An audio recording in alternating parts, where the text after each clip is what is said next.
Hello everyone, मैं Pinky Arora story station से आज सबका स्वागत करती हूँ। आज का सफ़र हम शुरू कर रहे हैं पुण्य। पुण्य बड़ा है या छोटा है ये तो मुझे नहीं पता है, लेकिन इतना ज़रूर है पुण्य ज़रूर मिलता है आपको। आप जब कोई परोपकार करते हो, किसी की भलाई करते हो, तो कभी ना कभी आपको उसका फल जो है पुण्य जो है ज़रूर मिलता है। तो ऐसे ही संत एकनाथ जी जो महाराष्ट्र के संत थे, वो बहुत परोपकारी और दयालु स्वभाव के थे। वो हमेशा हर एक की मदद करते थे। उनके स्वभाव में बहुत विनम्रता थी। वो बहुत नरम स्वभाव के थे और सरल जीवन वो जीते थे। एक दिन उनके मन में विचार आया कि प्रयाग में जाकर वहाँ त्रिवेणी नदी में स्नान किया जाए और वहाँ का जो पवित्र जल है वो लेकर रामेश्वर मंदिर में जाके रामेश्वर जी को अर्पित किया जाए। तो जब उनके मन में ये विचार आया तो उन्होंने अपनी जो इच्छा है वो अपने जो उनके संत साथी थे उनको बताई। तो उनको भी ये सुझाव जो था उनको बहुत पसंद आया। उन्होंने भी सोचा कि चलो हम भी पुण्य कमा लेंगे, हम भी रामेश्वर जी के मंदिर में जो रामेश्वर जी को जल अर्पित करके वहाँ से पुण्य ले लेंगे। तो उन सब ने इकट्ठे जाने के लिए अपना सफ़र शुरू किया और वो लोग सब रास्ते में भजन कीर्तन करते हुए सादगी भरा खाना जीवन के हिसाब से चलते हुए वो प्रयाग पहुँचे।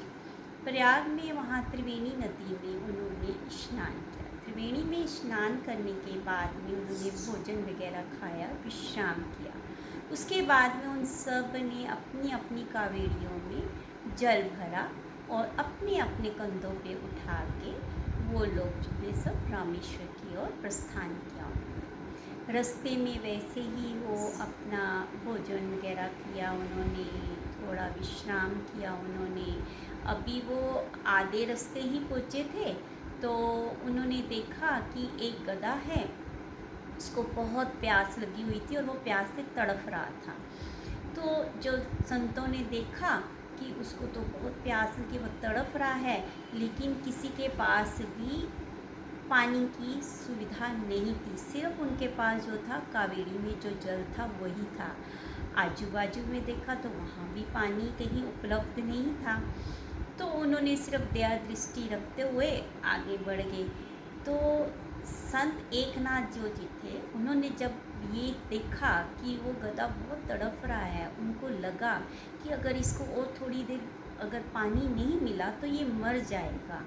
तो उनके मन में बहुत ज़्यादा दया आई। उन्होंने जो कावेरी का जो जल था वो उस गधे को पिला दिया और वो गधे को भी प्यास बहुत लगी हुई थी, वो तड़फ रहा था प्यास की वजह से। तो उसने गट गट करके पूरा कावेरी का जितना जल था पूरा पी लिया। पीने के बाद में वो एकदम से, जो एक कदम भी नहीं चल पाता था, वो एकदम से उठ खड़ा हुआ और आजू बाजू में जो घास थी वो चलने लगा। तो जब बाकी संतों ने ये देखा कि संत एकनाथ जी ने तो अपना पूरा जल जो है वो उसको गधे को पिला दिया है, तो उन्होंने संत जी को बोला, संत जी ये आपने क्या किया? आपने इतने कष्ट करके यहाँ महाराष्ट्र से आप प्रयाग गए, वहाँ त्रिवेणी का जल लेके रामेश्वर की ओर हम जा रहे हैं। आधा रास्ता हम तय कर पाए हैं और अभी आधा ही रास्ता बस बचा था और आपने ये क्या किया? आपको तो अभी उसका फल नहीं मिलेगा क्योंकि आपके पास तो जल है नहीं है रामेश्वर में चढ़ाने के लिए, तो आपको तो उसका पुण्य नहीं मिलेगा। तो संत एकनाथ जी ने बोला कि कोई भी जो धार्मिक कार्य जो होता है वो अगर विधि विधान से नहीं किया जाए तो इसका मतलब ये नहीं होता कि उसका पुण्य हमको नहीं मिलेगा। ये जो जीव हैं हम सब उस ईश्वर के जीव हैं। हम जिसको जल अर्पण करने जा रहे हैं ये उसी का ही बनाया हुआ जीव है। अगर मैंने इसको ये जल पिलाया है, उसकी जान बचाई है, तो मुझे लगता है कि मैं रामेश्वर में ही मैंने जल चढ़ा दिया है और मुझे उसका पुण्य मिल गया है। जब ये बात उन सब संतों ने सुनी तो उन्होंने उनके आगे हाथ जोड़कर उनके नतमस्तक किया, उनकी भावनाओं की कदर की है। ऐसे ही हम जो इंसान है ना, हम लोगों को भी ये ज़रूरी नहीं है कि हम अपने धार्मिक स्थलों पे जाके हम वहाँ पे घंटों बैठ के अपना पाठ पूजा करके ये सोचे कि हमने जो है पुण्य कमा लिया है। ऐसा नहीं है। हमको भी जो है अपने आजू बाजू में, आगे पीछे रास्ते में ऐसे लोगों की मदद करनी चाहिए जिनको ज़रूरत है मदद के लिए। अपने मन में परोपकार की भावना जरूर रखनी चाहिए, उसी से ही हमको पुण्य मिलता है।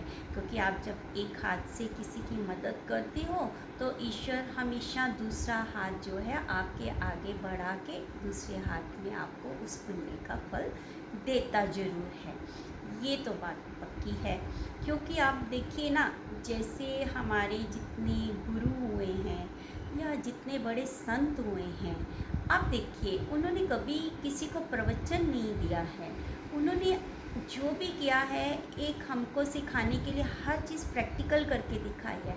उन्होंने अपना जीवन जो है सादगी भरा रखा है। उन्होंने जब भी किसी के साथ जो भी काम किया है, जो परोपकार किया है किसी के साथ में, या किसी की मदद की है, जो तकलीफ़ में है उनकी तकलीफ़ें जो दूर की हैं, उन्होंने अपने हिसाब से की हैं। ये नहीं दिखावे का काम उन्होंने कभी भी कुछ नहीं किया। ना उन्होंने एक्सपेक्टेशन रखी है कि आज मैं जो कर रहा हूँ कल मुझे वापस मिले, ऐसा कभी उन्होंने सोचा नहीं है। तो ऐसे ही हमको जो है ना, ये जो सब सीखना है ना, जो जीवन शैली है या जो परोपकार की भावना जो सीखनी है, उनकी जीवन शैली से सीखनी है हमको। ये किताबी बातें जो रहती है ना, वो किताबों में ही ज्ञान रह जाता है। किताबी ज्ञान जो है हम एक बार ही पढ़ते हैं लेकिन वो हम ग्रहण नहीं कर पाते हैं। हमको ग्रहण करना है हमारे बुजुर्ग, जो हमारे पूर्वज हुए हैं, जो हमारे गुरुओं के रूप में हुए हैं, जो पूर्वज हमारे संतों के रूप में हुए हैं, उनकी जीवन शैली को हमको अपनाना चाहिए। ज़्यादा तो नहीं, एटलीस्ट हम 2-4 कदम तो उनके कदमों के साथ चल के, थोड़ा सा उनके साथ उनकी जीवन शैली में कुछ अच्छी बातें ग्रहण करके अपने को भी वो पुण्य कमा सकते हैं। आई होप आप सबको ये मेरी बातें कहानी के रूप में कुछ थोड़ी बहुत समझ आई होंगी। तो आप ज़रूर लाइक कीजिए, सब्सक्राइब कीजिए और शेयर कीजिए। क्योंकि हम जब इकट्ठे बैठते हैं ना, ये जो कहानियों के माध्यम से, तो मुझे ऐसे लगता है कि हम सब इकट्ठे बैठ के ना बातें कर रहे हैं और एक दूसरे के साथ में जुड़े हुए हैं। और मैं चाहती हूँ कि इस परिवार को हम और बढ़ाएं, और आप भी अपने साथ जो और भी आपके जो फ्रेंड्स हैं या आपके जान पहचान वाले हैं, उनको भी शेयर कीजिए, ताकि ये परिवार हमारा बड़ा हो जाए और हम सब मिलके अपने सुख दुख इकट्ठे बांटें। और अगली कहानी के लिए आप इंतज़ार कीजिए, हम फिर मिलेंगे। Thank you so much.